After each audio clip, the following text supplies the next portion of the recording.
ito ay rated SPG. Striktong patnubay at gabay ng magulang ang kailangan. Maaaring may masiselang tema, lengguwahe, karahasan, sexual, horror o droga na hindi angkop sa mga... Nakarating ng maayos sina Pirena at Tera sa Adamya, ang kaharian ni Imaw.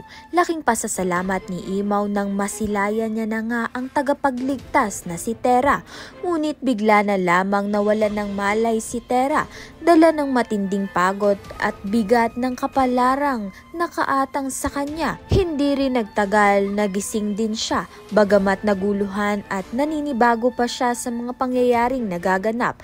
Habang unti-unti siyang nag-a-adjust, nagkaroon ng panibagong pag-asa si Imaw na maibalik ang balanse ng Encantadia at matapos na ang kasamaan sa pamumuno ni Mitena.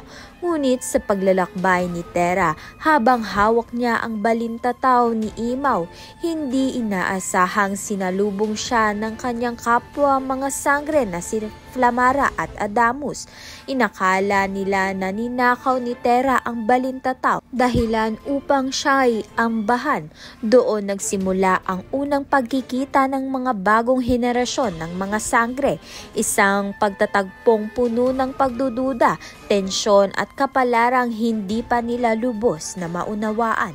Kaya naman nga yan at iba pa ang dapat nating pakaabangan. Maraming salamat sa iyong panonood.